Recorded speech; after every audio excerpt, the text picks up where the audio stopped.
Hi, I'm Erin, nurse at the Institute of Anti-Aging, and this is our esthetician, Natalie. Hi. And she's here for her quarterly Botox.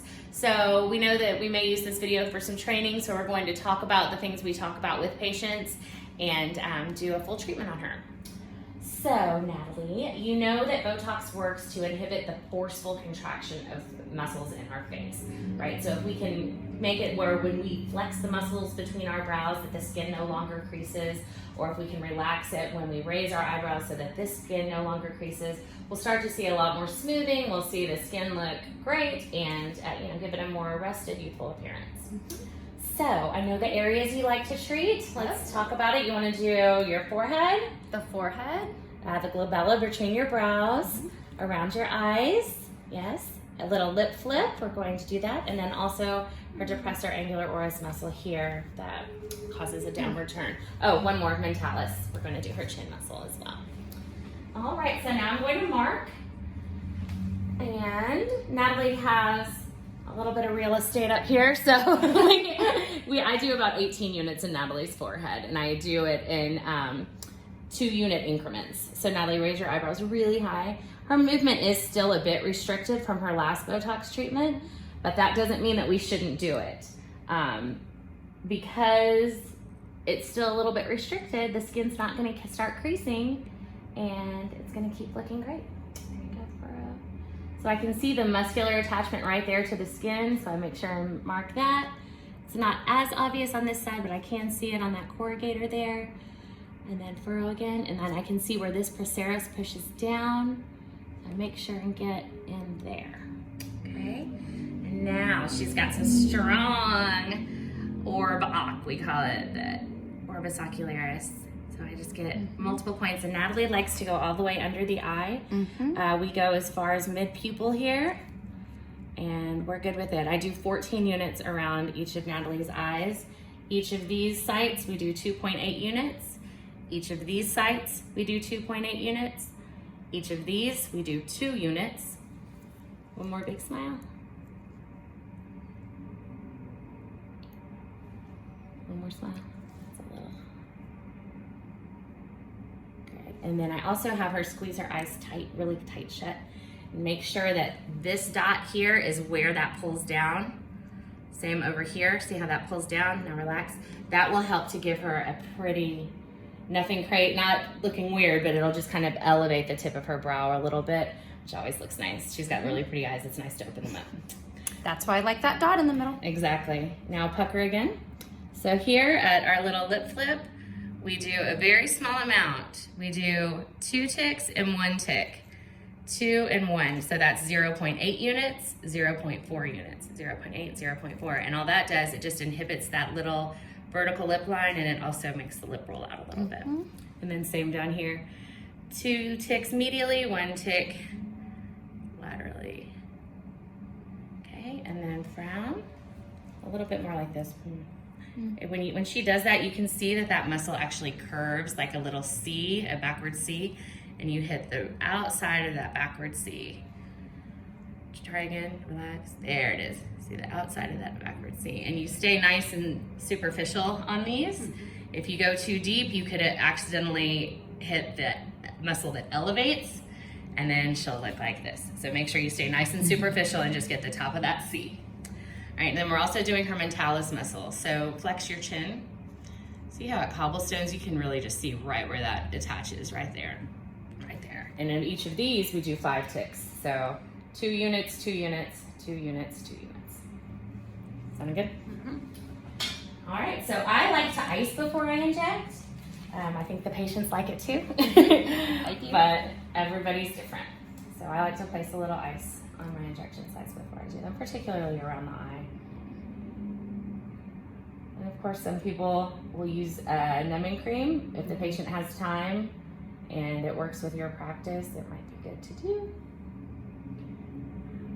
Sometimes people are in a hurry and don't have that extra 15 minutes to numb, so ice is a good little anesthetic, and it also helps to shrink the little blood vessels up. So there's always a chance of a bruise with the needle. We always tell people that, but maybe a little ice can help inhibit that. Okay. So you'll feel some. Sorry, I have to put more on. No, you're fine.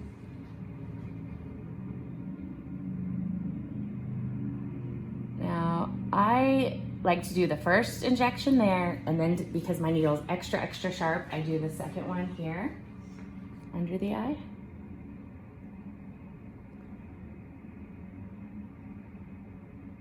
And you stay really superficial. Okay, we know that the skin under the eye is thin and the muscle is thin, so we don't have to go super deep.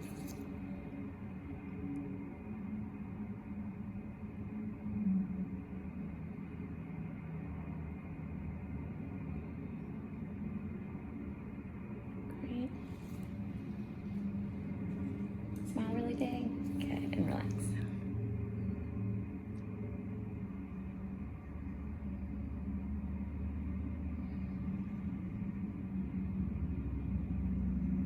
And of course, when you mark, you don't inject right into your mark. You go a little bit to the side because you don't want to push the marking in. All right, let's go do our other eye. Eyes first. How did that feel, Natalie? Considering I'm close to my cycle, it actually really wasn't that bad. Usually I'm extra sensitive whenever I'm close. I try not to treat around that just because I personally get extra sensitive. But the eyes, I won't lie, the eyes and the lip are my least favorite, but so far that was not bad at all. I've been practicing. She's the pro. And I find that I have long lashes, so sometimes I have to hold my eyes a different way. We've been doing it together for so long that I know when I have to keep mine open. Yeah, I have her look up for that one. Again, so really superficial. We know that's gonna get the muscle. And then up.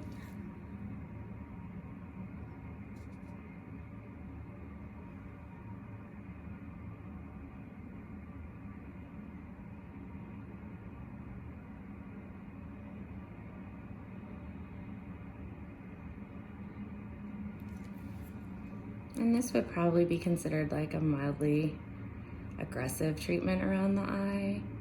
I think 12 units is standard and this is 14, so we do a little bit more around hers, which is great. Learning to like.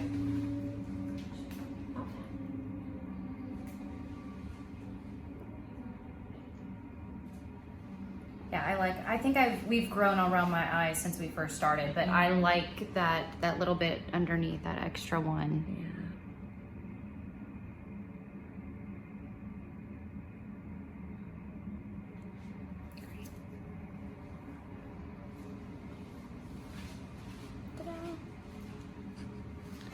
And the bumps will go down in about 5 minutes, 5 to 10.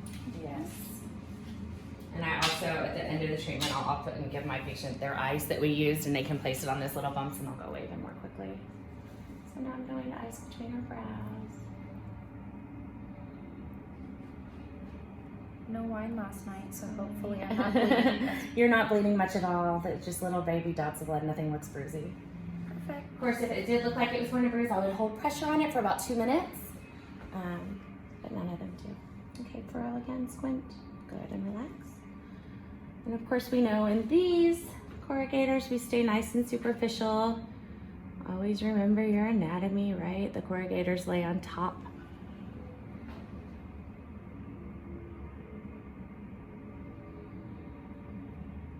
And they get a little deeper as we get a little more medial. But remember that under all of this, you have the frontalis, so you don't want to go too deep and get the muscle that elevates the brow. Because then they'll look sleepy. Mm-hmm.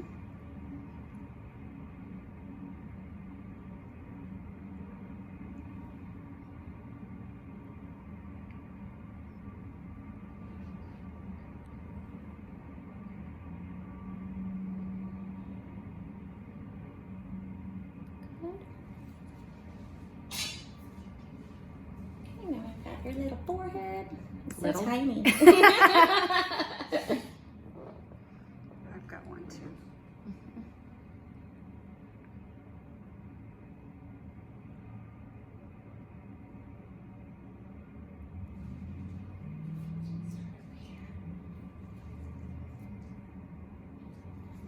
Right Raise your eyebrows up, up.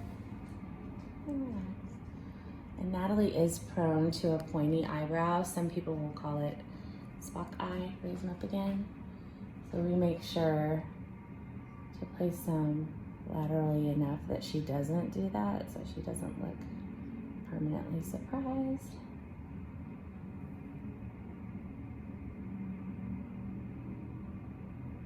How many units are you putting out for the Spock? Out here I did 4. Okay. I'm in 5. Raise your eyebrows really high. Alright. Yep, we only made that mistake once. Yeah. It's not a pretty picture. Fixable though. Yeah, fixable. Definitely fixable. Raise your eyebrows up. And relax.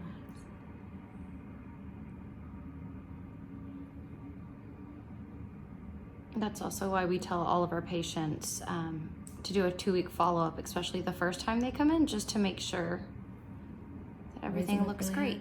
and relax. So everybody's different, but you can see she doesn't have a ton of movement way up here. If she did, I would need to treat up higher as well. But for her, this was good. I'm just gonna wipe everything off real quick, then we'll do the lower face.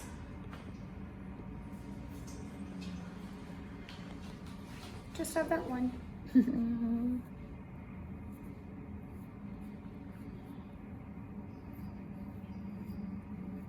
I just like to wipe before the blood like really dries, so that it's not like I'm having to It's scrub. not as hard to get off.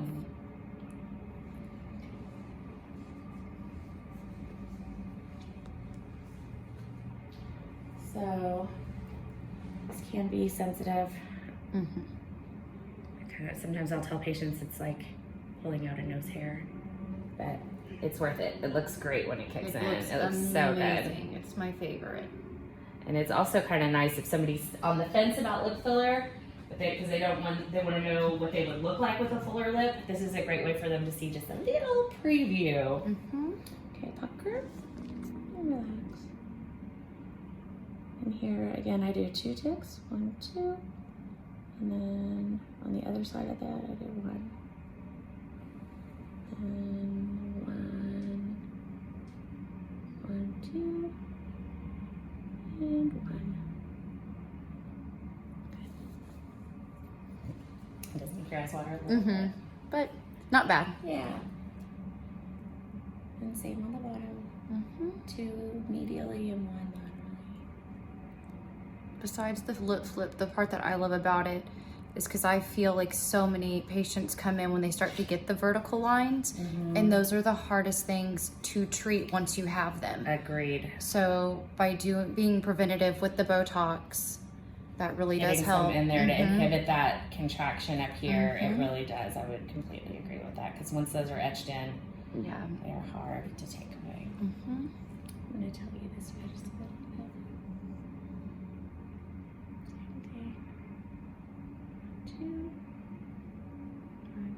Now 2 ticks equals 0.8 units, and 1 tick equals 0.4.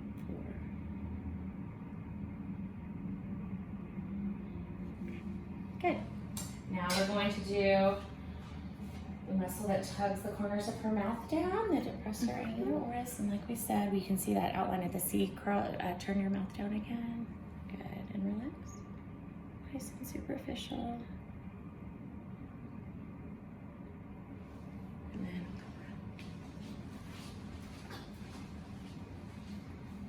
around.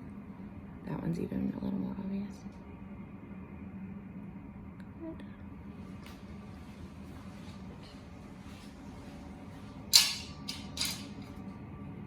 And then same thing with always remembering your anatomy, like the mentalis muscles stay nice and medial. Don't get too lateral on this one because it can also affect some other muscles. Okay, right, front flex your chin. Good, and relax.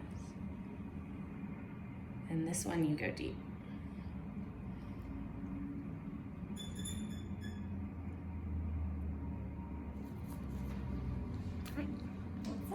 Thank you, ladies.